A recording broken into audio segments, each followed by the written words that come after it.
name is Christopher Reed, and I was diagnosed with systemic lupus erythematosus 32 years ago at the age of 16. My story, however, began in grade school.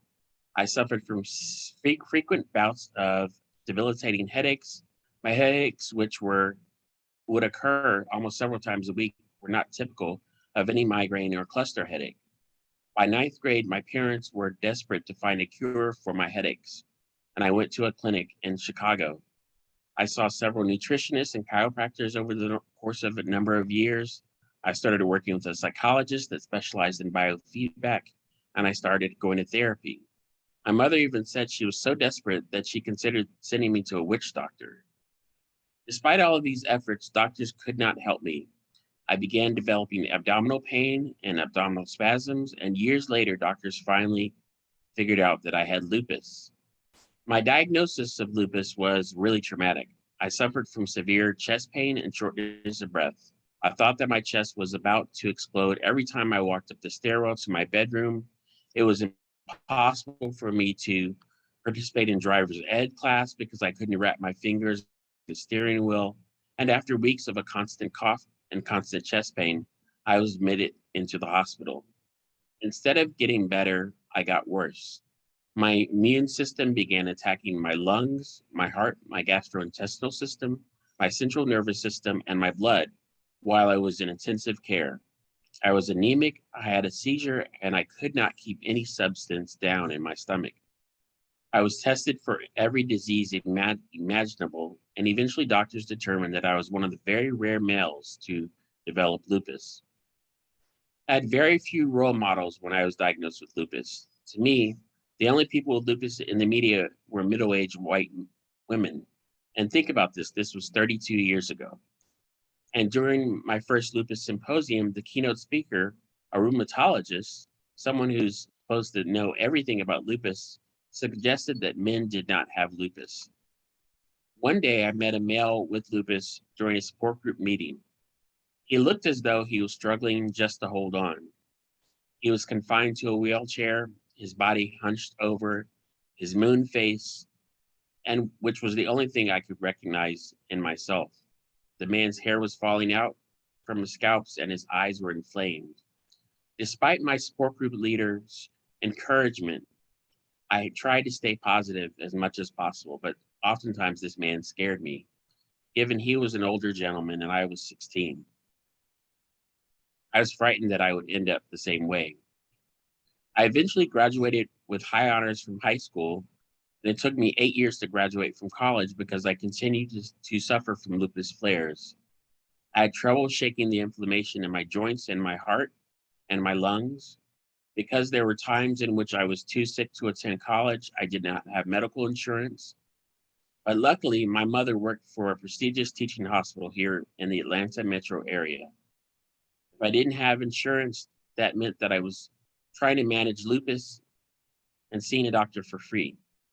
And if I had spent time in hospital, or the university would have to waive the charge. And if I needed medication, I was always had access to sample medications because my mother would find whatever resources she could find to provide with medication. Somehow I made it through. And so along the line, I decided I wanted to really go to law school. I managed to get through 3 years of law school pain-free and symptom-free. I could easily think on my feet when called on in class, and I enjoyed participating in moot court competitions. After I graduated from law school, I knew something was wrong because my ankles were beginning to swell. I ignored it at first because I was starting my new career. And by August of that year, I was in a lupus flare, and this time it was in my kidneys. I managed my first job out of law school juggling kidney disease, cytoxin treatments, and a massive caseload of work. It was a blessing for me that I worked for an understanding judge who allowed me to work from the hospital bed, in my infusion room, and at home. Our courtroom schedule worked around my treatments and side effects. During the 9 months that I was on chemotherapy, I was in and out of the hospital.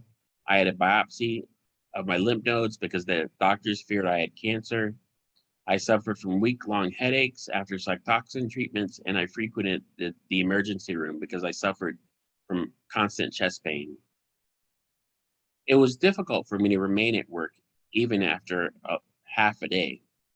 After 9 taxing months on chemotherapy, my lupus nephritis went into remission.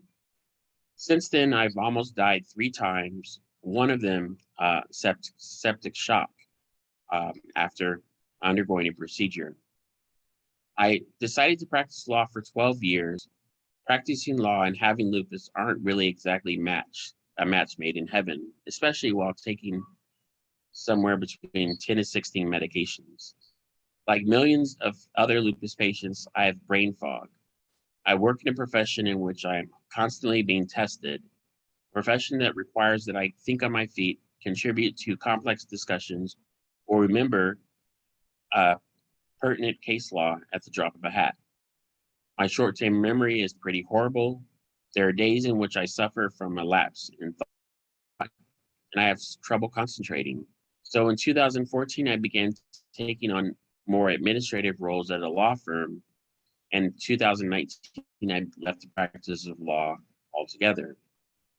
Today, I work on a number of government projects to improve minority participation in clinical trials. I work on a number of other public health projects related to lupus, and I'm advocacy chair for the Georgia chapter of the Lupus Foundation of America.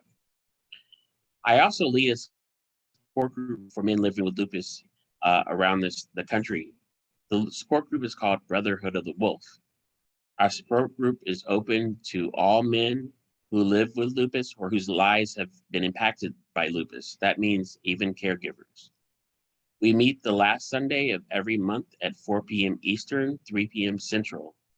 You can find us at www.lupus.org/Georgia/Brotherhood of the Wolf.